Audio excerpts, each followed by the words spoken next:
এক সবচেয়ে বেশি যেটা করতে হবে পরিমাণে, জুমার দিন জুমার রাত বৃহস্পতিবার সন্ধ্যা থেকে নিয়ে শুক্রবার সন্ধ্যার আগ পর্যন্ত পরিমাণে সবচাইতে বেশি করতে হবে যে আমলটা, সেটা হলো দুরূদ শরীফের আমল।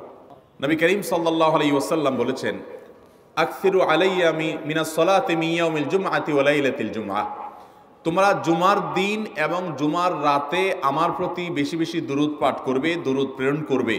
ফাইন্না সালাতাকুম মা'রুদাতুন আলাই, কারণ তোমরা যে দুরূদ পাঠ করো এটা আমার কাছে পেশ করেন আল্লাহর ফেরেশতারা, এবং রীতিমতো নামধাম সহকারে আল্লাহর একদল ফেরেশতা নিয়োজিত আছে। তারা বলেন, আল্লাহ, হে আল্লাহ রসুল, আপনার অমুক উম্মত, অমুক অনুসারী, আল্লাহর অমুক বান্দা পৃথিবীর অমুক প্রান্ত থেকে, অমুক দেশ থেকে, অমুকের সন্তান, সে আপনার প্রতি দুরূদ পেশ করেছে জুমার দিনে, জুমার রাতে বা অন্য সময়ে। এটা নবী করিম সাল্লাল্লাহু আলাইহি ওয়াসাল্লামের কাছে রিপোর্ট দেওয়া হয় আল্লাহর নিযুক্ত ফেরেশতাদের মাধ্যমে।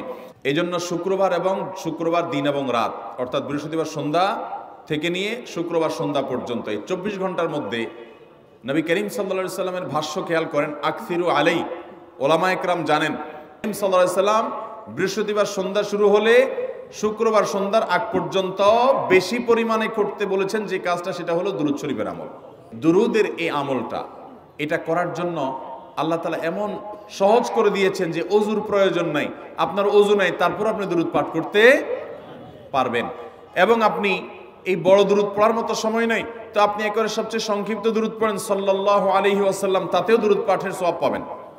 জুমার দিন উপলক্ষে অন্য যে কোনো দিনের চাইতে জুমার দিন অর্থাৎ শুক্রবারের ফজর নামাজ পুরুষরা মসজিদে জামাতের সাথে পড়বেন, জামাতের সাথে পড়ার নিয়ত করবেন পাক্কা। কারণ অন্য যে কোনো দিনের ফজর নামাজ না, শুধুমাত্র যত নামাজ আছে, নবী করিম সাল্লাল্লাহু আলাইহি ওয়াসাল্লাম বলেছেন, আফদালুস সালাওয়াতে ইনদাল্লাহ, আল্লাহর কাছে দুনিয়ার সব নামাজের মধ্যে, 5 ওয়াক্ত সাধারণ নামাজগুলোর মধ্যে সবচাইতে উত্তম নামাজ হলো সলাতুল ফজরে মাআল জামাআতে ইয়াউমাল জুমআহ, জুমার দিন ফজরের নামাজ জামাতের সাথে আদায় করা হলো যত নামাজ আছে এর মধ্যে সবচেয়ে শ্রেষ্ঠ নামাজ। সূরা কাহফ পড়ব।